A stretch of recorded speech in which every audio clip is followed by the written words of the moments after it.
Se slišimo? V redu. Skratka, bi kar začeli.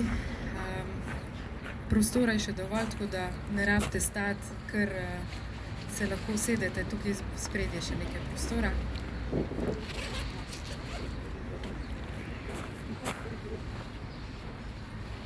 V vmesnem času vam naša Tina pa Melita delita gradiva, kjer si lahko nekaj več tudi preberete že v času novinarske konference, pa potem tudi na koncu. Najprej, da predstavim naše današnje sogovornike. Na moji desni strani je Tihomir Kovačič, direktor Slovenskega festivala Vin, ki bo danes tudi predstavil nekaj več o samem festivalu. Zraven njega profesor dr. Tatjana Košmerjl, strokovna vodja ocenjevanja vin, ki je potekalo to soboto in pa v okviru Slovenskega festivala Vin. In pa potem čisto na desni strani Rado Stojanovič, predsednik programskega odbora festivala, ki bo predstavil letošnji program in pa tudi en partnerski salon, ki bo potekal tudi tukaj v Ljubljani.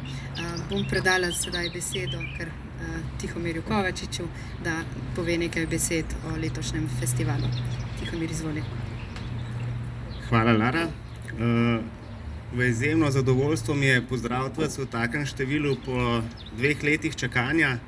Vsi vemo, da 2 leti smo Slovenski festival Vin predstavljali in iskali primeren termin, ki bo v luči pandemije zagotavljal varno in pa ustrezno kakovostno izvedbo. Ravno smo se z nekaterimi vinarji pogovarjali, da te 2 leti sta nam vsem prinesli kar nekaj sprememb, nekaj prilagoditev, ki smo jih bili primorani vsi izvesti. Tudi mi na našem področju, kot podjetje ProEvent, ki se ukvarjamo z organizacijo dogodkov, smo v vmesnem času se malce bili prisiljeni reorganizirati, ker ni bilo dogodkov, tako da smo vzpostavili tudi marketinško agencijo. In ravno zaradi te marketinške agencije ProEvent Plus smo uspeli ostati v stiku tesno tudi s kar nekaj vinarji, s katerimi smo se dogovorili za sodelovanje bodisi pri izdelavi ali osvežitvi celostnih grafičnih podob, pa naj gre za logotip ali etikete, potem za postavitev spletnih strani, spletnih trgovin, vzpostavitev profilov na socialnih omrežjih in zagotavljanje vsebin za objavo na le-teh. Tako da smo bili ves čas v stiku, čeprav sta bili te 2 leti zelo dolgi, vseeno smo jih preživeli skupaj in se vam za to vsem lepo zahvaljujem.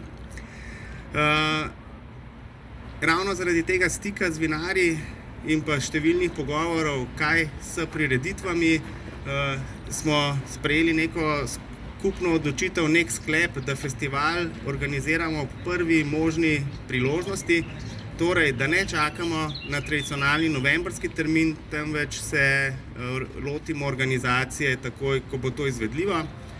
Zato tokrat 21. 22. april v Cankarjevem domu, od novembra naprej pa se zopet vračamo v tradicionalen novembrski termin okrog 20. novembra. Morda nekaj številk o letošnjem festivalu, o festivalu, ki sem ga ravno napovedal, 21. 22. april. Pričakujemo, da bo tako kot v preteklih letih sodelujočih cirka 150 vinarjev in ponudnikov različne kulinarike vrhunske in pa medijev.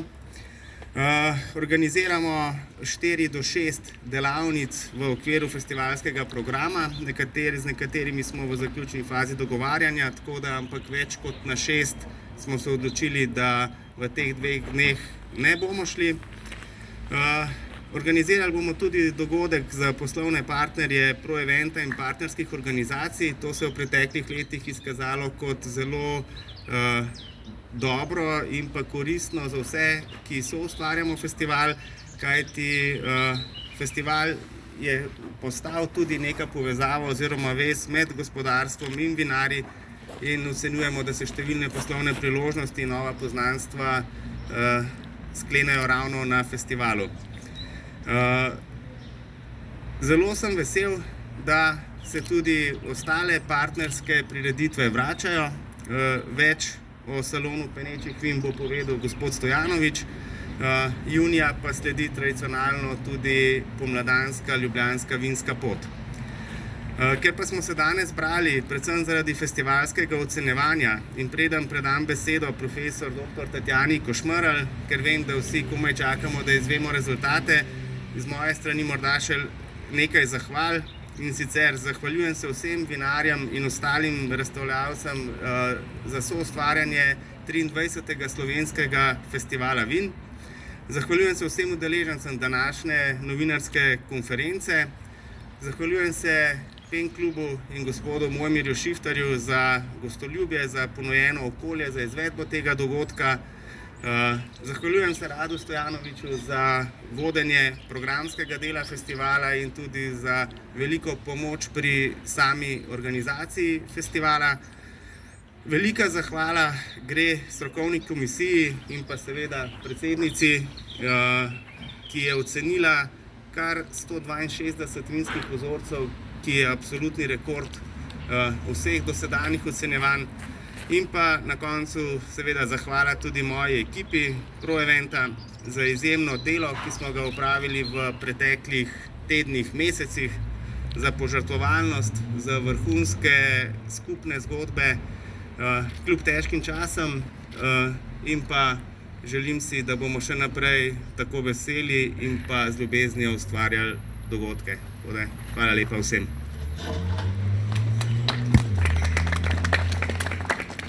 Hvala lepa, Tihomir. Zdaj pa predajam besedo profesor dr. Tatjani Košmerl, da mečkam pove ozadje letošnjega ocenjevanja. Kot je že napovedal uvodoma Tihomir, je bilo v letošnjem letu res rekordno veliko dela in vzorcev in doživeti. Se slišimo? Se. Lep pozdrav tudi z moje strani. Kot prvo bi se zahvalila organizatorjem za zaupanje vodenja strokovnega ocenjevanja. Potem seveda bi pohvalila ekipo, ker je bilo vse poskrbljeno, da je 7-članska strokovna komisija ocenjevala vzorce. Hvala seveda pridelovalcem, ki so nam zaupali svoje vzorce in kot je bilo povedano, 162 vzorcev, absolutno lahko si vsak predstavlja, ni bilo možno oceniti samo v soboto, tako da za nami je in petkovo popoldne in sobota zelo delovna. Pohvalila bi svojo ekipo, ker v osnovi jaz nisem ocenjevala, samo kontrolirala, kako so bili pri svojih ocenah dosledni. In tisto, kar bi posebej izpostavila, je seveda pri tako velikem številu vzorcev predvsem veseli novih, neznanih pridelovalcev, ki so seveda v tem korona času ali se ne ravno na novo lotili pridelave vina, ampak predvsem zbrali pogum in tisto, kar so z veseljem prej opravljali, nam zaupali tudi v samo oceno. Tisto, kar je posebnost letošnjega ocenjevanja, seveda so predvsem vzorci, ki so mogoče izstopali v smislu sortne prepoznavnosti, kar seveda v času novembrske izvedbe slovenskega festivala vin, konkretno za tekoč letnik, predvsem belih, mladih, svežih vin, seveda ni bila značilnost. Istočasno smo seveda imeli, kot sem povedala, večje število belih vzorcev sortnih vin aktualnega letnika 2021, potem seveda tudi starejših letnikov rdečih vin in nekako žal nam je, da seveda v okviru vseh kategorij tudi danes ne bomo mogli razglasiti zmagovalcev. Tako da glede na pravilnik ocenjevanja, seveda, kjer je predpis, da mora biti vsaj 10 predstavnikov rdečih vin, se opravičujem, vin posamezne kategorije, žal ni bilo zadostno število vzorcev roze penin in tudi roze vin. Za vse ostale seveda bomo pa z veseljem se prepustili kakovosti in pa seveda izbiri članov strokovne komisije. Toliko na kratko z moje strani. Hvala lepa. Predajam sedaj besedo gospodu Radotu, da nam predstavi programski del letošnjega festivala in pa še en poseben salon, ki ga tudi partnersko predstavljamo danes. Izvolite, Rado. Po dolgem času tudi pozdrav z moje strani. Naj tudi jaz izrazim zadovoljstvo, da ste se odzvali v takem številu, pa malo za hec, malo za res. Se veste, tisti, ki nas spremljate, del časa, da smo za našimi srečanji, da ne rečem tiskovnimi konferencami, vedno prekašali, ne, tudi politike, ne, in mislim, da tudi zdaj v času volitev, ne, udeležba na tem dogodku, ne, je lahko lep primer za vse druge. Hvala tudi organizatorjem ProEventu, ne, da so se potrudili in tako hitro pripravili vse potrebno za razglasitve.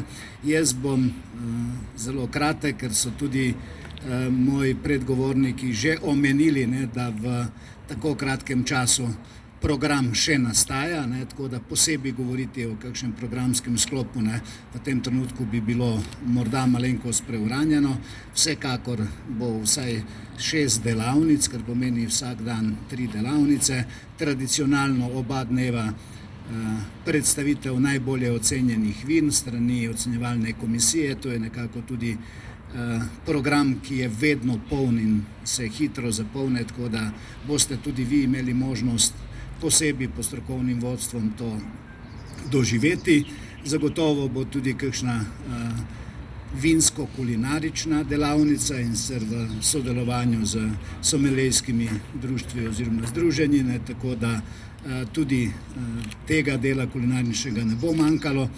Posebej pa še enkrat poudarjam to novost, ki jo je uvedel ProEvent z prevzemom organizacije festivala, je, da morda neopazno gre, pa vendarle zelo pomemben del vsebine, poslovna srečanja, ne samo poslovnih partnerjev ProEventa, ampak tudi drugih pomembnih poslovnih subjektov, ki pripeljejo na festival, na okušanje vin in upam kasneje tudi do nakupa, ne, vin, kajti to je tisto, kar vinarje najbolj zanima, ne, seveda kvaliteta, to, kar dokazuje ocenjevanje, in na drugi strani pa seveda prodaja vina.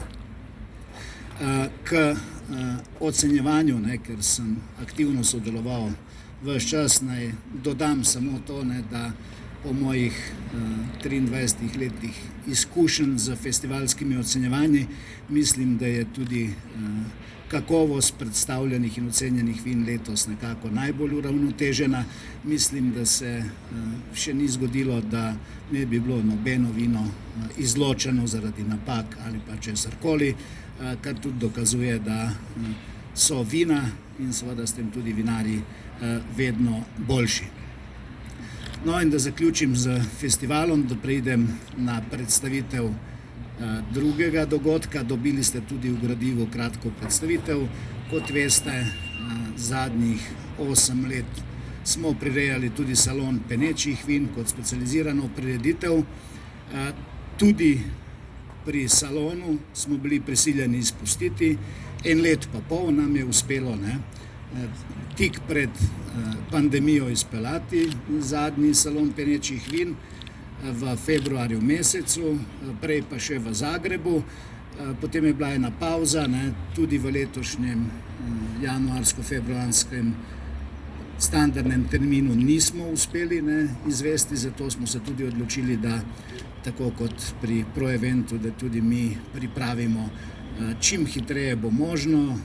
Seveda smo tudi razmišljali, kaj narediti drugače, bolje, kot nov izziv nam, organizatorjem, vinarjem in tudi obiskovalcem, in smo se odločili, da smo sklenili novo partnerstvo, in sicer z vrtom Lili Novi in pa Pen klubom, in se dogovorili, da bo 8. salon penečih vin točno tukaj na tej lokaciji, torej na odprtih površinah kluba Lili Novi, in pa seveda samem Pen klubu, ne, ki bo pa ponudil tisti del strokovnega programa.